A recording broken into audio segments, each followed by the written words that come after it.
തിരുവിതാംകൂറും Dutch east India കമ്പനിയും തമ്മിലുള്ള യുദ്ധങ്ങളുടെ ഭാഗമായി ജൂലൈ 31 നടന്ന പോരാട്ടമാണ് കുളച്ചൽ യുദ്ധം. മത്സ്യത്തൊഴിലാളികളുടെ സഹായത്തോടെ നടത്തിയ നിർണായകമായ ഈ യുദ്ധത്തിലെ തോൽവിയിലൂടെ ഡച്ചുകാർക്ക് ഇന്ത്യയിലെ കോളനികളുടെ ആധിപത്യം നഷ്ടമായി. മേഖലയിൽ ബ്രിട്ടീഷ് ഈസ്റ്റ് ഇന്ത്യ കമ്പനിയുടെ ഉയർച്ചയ്ക്ക് ഈ യുദ്ധം വഴിതെളിയിക്കുകയും ചെയ്തു. ഇന്ത്യയിൽ വിദേശ നാവികസേനയോട് ഏറ്റുമുട്ടി വിജയിച്ച ആദ്യത്തെ യുദ്ധം ഇതായിരുന്നു. ഡച്ചുകാർ എങ്ങനെയും തങ്ങൾക്ക് നഷ്ടപ്പെട്ട വ്യാപാര കുത്തക പിടിക്കാനായി ശ്രമിച്ചുകൊണ്ടിരുന്നു.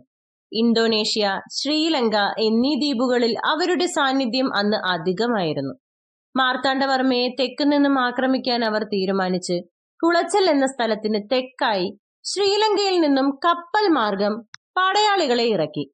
പീരങ്കികളും തോക്കുകളും കൊണ്ട് സമ്പന്നമായിരുന്ന ആ പട വഴി നീളെ കൊള്ളയടിച്ചുകൊണ്ട് വടക്കോട്ട് സാവകാശം മുന്നേറുകയായിരുന്നു.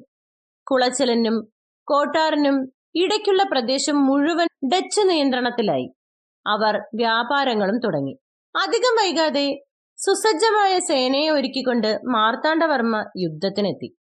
എന്നാൽ അന്ന് തിരുവിതാംകൂറിൽ നിലവിലുണ്ടായിരുന്നത് നായർ പടയായിരുന്നതിനാലും നായർ പടയ്ക്ക് കടലും കടൽ കടന്നുള്ള യുദ്ധങ്ങളും നിഷിദ്ധമായിരുന്നതിനാലും കടലോരത്തെ തദ്ദേശവാസികളായ കടൽ പണിക്കാരുടെ സഹായം യുദ്ധത്തിനായി മാർത്താണ്ഡവർമ്മ മഹാരാജാവ് തേടുകയുണ്ടായി. കൊളച്ചലിൽ വെച്ച് നടന്ന ആ ചരിത്ര പ്രസിദ്ധമായ യുദ്ധത്തിൽ കടലോര തദ്ദേശീയരായ മത്സ്യത്തൊഴിലാളികളുടെ സഹായത്തോടെ തിരുവിതാംകൂർ സൈന്യം വീരോചിതമായി പോരാടി. ഡച്ച് സൈന്യത്തിലെ നിരവധി പേർ മരിച്ചു വീണു. ബാക്കിയുള്ളവർ കോട്ടയിലേക്ക് പിൻവാങ്ങി. എന്നാൽ തിരുവിതാംകൂർ സൈന്യം കോട്ടയും തകർക്കാൻ തുടങ്ങിയതോടെ യുദ്ധസാമഗ്രികളും മുറിവേറ്റ് കിടന്നവരെയും ഉപേക്ഷിച്ച് ഡച്ചുകാർക്ക് താവളമായി കപ്പലുകളെ ആശ്രയിക്കേണ്ടതായി വന്നു. എന്നാൽ ഡച്ച് സൈന്യത്തിന്റെ പീരങ്കികളും യുദ്ധസാമഗ്രികളും തിരുവിതാംകൂർ സൈന്യം കൈക്കലാക്കി. 1741 ജൂലൈ 31 ഇത്. കടൽ ചേലുകളെ കുറിച്ച് വ്യക്തമായ ധാരണയുണ്ടായിരുന്ന കടൽ പണിക്കാർ കടലിൽ മുങ്ങിച്ചെന്ന് ഡച്ച് പട്ടാളത്തിന്റെ കപ്പലുകളിൽ ദ്വാരമുണ്ടാക്കുകയും പീരങ്കികളും വഹിച്ചു കിടന്ന ഡച്ച് കപ്പലുകളെ കടലിൽ മുക്കുകയും ചെയ്തു. ഡച്ച് കപ്പിത്താനായ ഡെലനോയ് ഉൾപ്പെടെ 24 ഡച്ചുകാർ പിടിയിലായി. എന്നാൽ മലയാളം ഗ്രന്ഥവരികളിൽ 9 പേരുകളെ പരാമർശിച്ചിട്ടുള്ളൂ. ഡച്ചുകാരെ സംബന്ധിച്ചിടത്തോളം അവരുടെ വ്യാപാര മോഹങ്ങൾക്ക് ഏറ്റ കനത്ത പ്രഹരമായിരുന്നു ഇത്.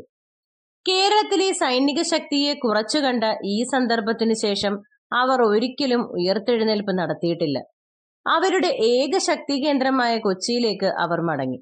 മാർത്താണ്ഡവർമ്മയെ സംബന്ധിച്ചിടത്തോളം കുളച്ചൽ യുദ്ധം ഒരു നിർണായക സംഭവമായിരുന്നു. തിരുവിതാംകൂറിനെ സംബന്ധിച്ചിടത്തോളം അതിന്റെ വളർച്ചയിൽ ഈ യുദ്ധം നിർണായകമായ പങ്കുവഹിച്ചു. പിന്നീട് കായംകുളം രാജ്യത്തിന്റെ കീഴടങ്ങലിനും ഈ യുദ്ധം സഹായകമായി. ഈ യുദ്ധത്തിൽ തടവിൽ പിടിക്കപ്പെട്ട ഡിലനോയി തിരുവിതാംകൂർ സൈന്യത്തിന് ആവശ്യമായ പരിശീലനം നൽകുന്നതിന് മാർത്താണ്ഡവർമ്മയെ സഹായിച്ചു. ഒരു വിദേശ ശക്തിക്ക് ഏഷ്യയുടെ മണ്ണിൽ ഒരു പ്രാദേശിക ഭരണാധികാരിയോട് തോറ്റു പിൻവാങ്ങേണ്ടി വന്ന ആദ്യ യുദ്ധമായിരുന്നു കുളച്ചൽ യുദ്ധം.